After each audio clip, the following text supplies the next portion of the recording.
seksual terhadap anak-anak melalui media sosial. Kasus pelecehan seksual terhadap anak.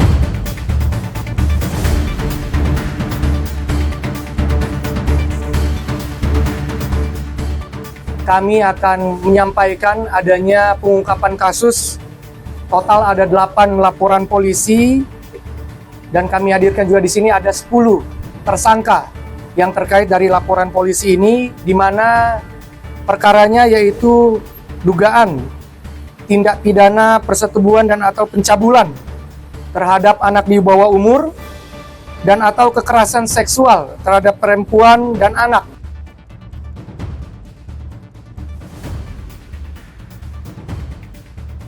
Dapat 5 kelompok atau 5 klaster dari yang kita ungkap yang dilakukan oleh para pelaku atau tersangka.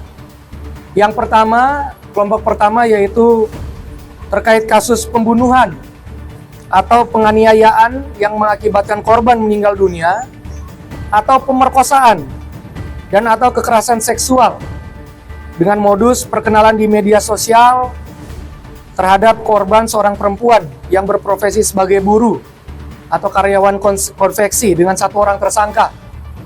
Yang kedua, kelompok yang kedua yaitu kekerasan seksual yang terjadi di lingkungan masyarakat yang diduga dilakukan oleh seorang tersangka yang berprofesi mengajar hadro ya terhadap 4 anak korban selaku murid dari tersangka ini, yaitu terdapat 1 tersangka di kelompok ini. Kemudian kelompok yang ketiga yaitu adanya 3 kasus kekerasan seksual yang dilakukan oleh tenaga pendidik di sekolah terhadap korban, di mana terdapat 3 orang tersangka.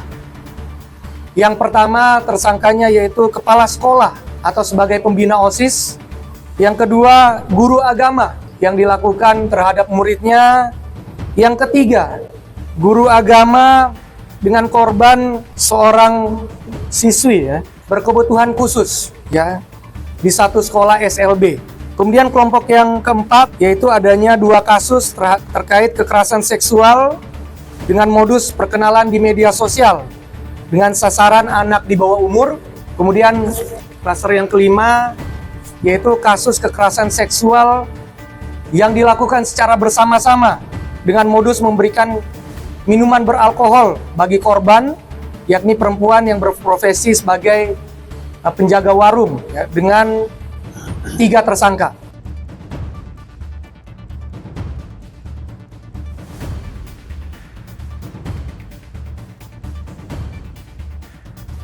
Dalam melakukan pengungkapan kasus 5 klaster atau kelompok ini, kami tentunya sebagai penyelidik dan penyidik menggunakan metode scientific crime investigations, di mana kami melibatkan ahli dari masing-masing bidang, diantaranya psikolog UPTD PPA, kemudian Puslap 4 Mabes Polri, khususnya bagian biologi, serta kedokteran forensik yang membantu kami sebagai ahli dalam mengungkap tindak pidana dari 5 kelompok ini.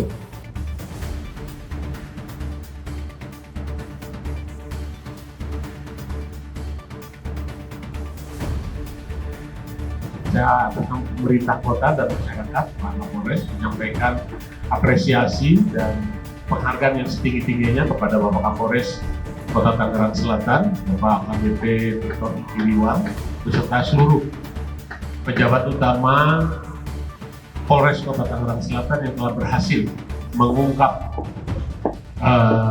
tindak pidana ini.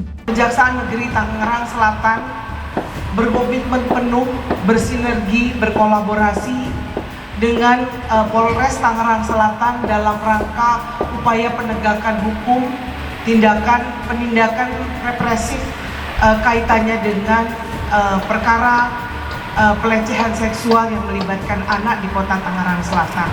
Jadi kami mendukung Pak Wali untuk mewujudkan Tangerang Selatan Kota Layak Anak, memperkuat kembali sistem perlindungan anak di tingkat yang semakin kecil Pak Wali, jadi semakin turun dari kelurahan menuju sampai ke tingkat RT. Dan tentu ini kami perlu dukungan juga dari Kamtibmas dan juga Babinsa untuk bersama-sama membersamai masyarakat melakukan pengawasan. kami sangat berkomitmen untuk kemudian memberantas, tidak ada toleransi. Sekali lagi, tidak ada toleransi sekecil apapun terhadap para pelaku tindak pidana kekerasan seksual terhadap anak dan perempuan. Tugas kami adalah menjaga marwah ini, menjaga bahwa kota Tangsel ini harus kota yang ramah anak, kota yang modern dan religius.